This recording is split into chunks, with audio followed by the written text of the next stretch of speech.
তারপর আর কি এক তুড়িতে হয়ে গেলাম নায়ক হান্নান থেকে নায়ক মান্না। ভিডিওটি শুরু করার আগে আপনাদের সবাইকে জানাতে চাই আসসালামু আলাইকুম এবং ঈদ মোবারক। আশা করি আপনাদের সবার ঈদের দিনটা খুব ভালোভাবে আপনারা কাটাতে পেরেছেন। এই ভিডিওর মাধ্যমে আমি আপনাদের সাথে শেয়ার করব আমি কিভাবে আমার ঈদের দিনটি কাটালাম। সকালবেলা ঘুম থেকে উঠে ফ্রেশ হয়ে খুব সুন্দর মতো রেডি হয়ে আব্বু এবং ছোট ভাইকে নিয়ে চলে যাচ্ছিলাম নামাজে। আমার আব্বুকে এবং আমার ছোট ভাইকে এক পাঞ্জাবিতে কিন্তু মাশাআল্লাহ অনেক বেশি সুন্দর লাগতেছে, তাই না? নামাজ পড়ে বাসায় এসে দেখি আম্মু দুই প্রকারের সেমাই রান্না করে আমাদের জন্য খুব সুন্দরভাবে সাজিয়ে রেখেছে টেবিলে। আমার তো নামাজ পড়ে এসেই ক্ষুধা লেগে গেছে। আমি চিন্তা করলাম আমি একটু সেমাই দিয়ে মুড়ি খাই। আমার আম্মু যে কোনো সেমাই রান্না করার ক্ষেত্রে এত পরিমাণ দুধ ব্যবহার করে যে আপনি দুধের যন্ত্রণায় সেমাই খুঁজে পাবেন না। আমরা যারা উত্তরবঙ্গের মানুষ আছি তাদের সেমাই দিয়ে পায়েস দিয়ে মুড়ি খাইতে অনেক বেশি পছন্দ। শুধু যে ঈদের দিন তা কিন্তু না, অন্য কোনো সময় যদি আম্মু সকালের নাস্তাতে সেমাই রান্না করে সেই দিনও আমরা সেমাইয়ের সাথে মুড়ি দিয়ে সকালের নাস্তাটা কমপ্লিট করে ফেলি। ওই যে সোফার উপরে দুইজনকে দেখতেছেন, ওদের নাম হচ্ছে চিকু আর বিকু। তারা কিন্তু সোফা ছাড়া এক মুহূর্ত মাটিতে পা দিতে চায় না, কারণ তারা হচ্ছে আমাদের বাসার সব থেকে বড় গেস্ট, যাদেরকে আপনি কোনোভাবেই মাটিতে নামাতে পারবেন না। হয় খাটের উপরে না হলে সোফার উপরে বসে থাকবে। আমার যেহেতু অনেক বেশি পরিমাণ ক্ষুধা লাগছে তাই আমি কোনো কিছু চিন্তা ভাবনা না করে গপ গপ করে খাচ্ছিলাম। আপনারা কারা কারা সেমাই দিয়ে মুড়ি খাইতে পছন্দ করেন একটু কমেন্ট করেন তো। আমি নাস্তা করা শেষ করে রান্নাঘরে এসে দেখি আম্মু এদিকে রুটি বানাচ্ছে। যেহেতু বাসায় খালামণি আছে, খালাতো ভাই আছে, আব্বুরা আছে, সবাই আর কি রুটি দিয়ে সেমাই খাবে।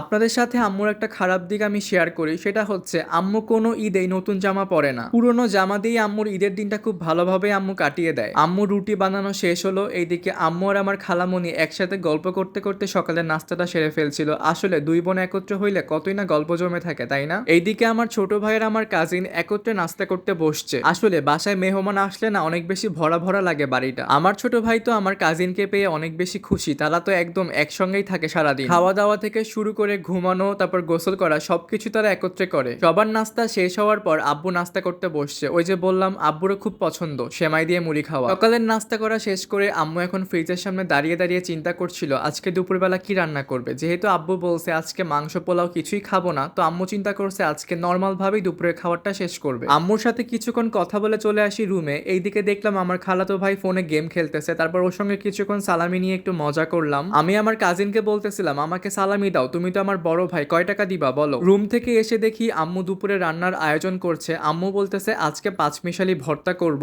আম্মুর হাতের ঝাল ঝাল করে ভর্তা খাইতে তো আমার সেই রকম স্বাদ লাগে। আর আম্মুর কথা কি বলবো, সে তো নতুন জামা পরবেই না, সারাদিন হচ্ছে এই পুরান কাপড় পরেই আম্মুর দিন চলে যাবে। আম্মু তো কাজ ছাড়া কিছুই বোঝে না। আম্মুর কাজ না থাকলেও আম্মু কাজ টেনে বের করে সেই কাজটা আম্মু পরিপূর্ণ করবে। আম্মু হচ্ছে এরকম মানুষ। রান্নাঘর থেকে রুমে আসতেই দেখলাম আমার চোখে ইচ্ছা মতো ঘুম চলে আসছে। এখন যদি আমি না ঘুমাই আমি মনে হয় একদম ঢুলে পড়ে যাব। চিন্তা করলাম এত কথায় কাজ নেই, আগে একটু ঘুমাই নেই। ঘুম থেকে উঠে দেখলাম আম্মুর এখনো রান্না বান্না কমপ্লিট হয়নি। তো আমি চিন্তা করলাম এইদিকে আমার আবার কাজ আছে, ছাদে যাইতে হবে, মুরগিগুলোকে খাবার দিতে হবে। ছাদে চলে আসলাম। এই পার্টটুকু আপনারা একটু মিউজিকের সাথে উপভোগ করেন।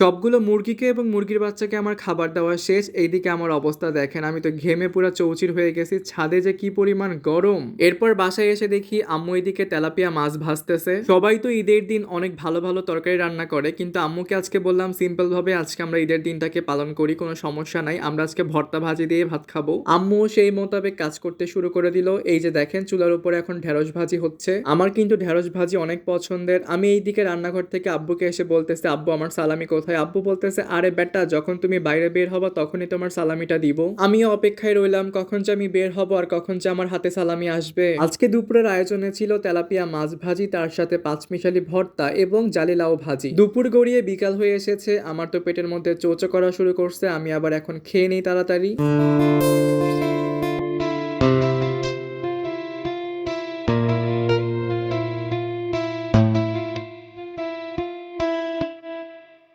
আমি তো আগে আগে খেয়ে ফেলছি, এখন আবার খালামণি, আম্মু, আব্বু একসাথে খাইতে বসছে। বাসায় যখন মানুষজন বেশি থাকে তখন কিন্তু আমাদের সময়টা আরো বেশি ভালোভাবে কাটে। এদিকে সবার খাওয়া দাওয়া শেষ হইতে হইতে আমি আবারও চলে আসছি ছাদে। এখন মুরগিগুলোকে তাদের ঘরের মধ্যে ঢুকাতে হবে। তাদেরকে ঘরে ঢোকানোর সময় আমার করতে হয় এক প্রকার যুদ্ধ। মানে কত যে কষ্ট করে তাদেরকে ঘরের মধ্যে ঢোকাতে হয় আপনাদেরকে কি আর বলবো। ঈদের দিন হয়তোবা অনেকে অনেকভাবে এই দিনটাকে পালন করে, কিন্তু আমি খুব সাদামাটা ভাবে আমার ঈদের দিনটা কাটাই। আমি খুবই সাধারণ একজন মানুষ, আমার মধ্যে কোনো অহংকার নাই, হিংসা নাই, বড়লোকি ভাব নাই, কিচ্ছু নাই আলহামদুলিল্লাহ। আমার কাছে মনে হয় সবাই মিলে একত্রে থাকার মধ্যে অনেক বেশি শান্তি কাজ করে। অবশেষে তাদেরকে ঘরের মধ্যে ঢোকাতে আমি সক্ষম হয়েছি। কতক্ষণ যুদ্ধ করা লাগছে আপনারা তো ভিডিওর মধ্যে দেখলেনই। আমার ঈদের অর্ধেক বেলা তাদের সাথে কাটাই দিছে আমি আলহামদুলিল্লাহ। আপনাদের কাছে আজকের এই ভিডিওটি কেমন লাগলো অবশ্যই কমেন্ট করে জানাবেন। সবাই অনেক বেশি ভালো থাকবেন। আবারও ঈদ মোবারক।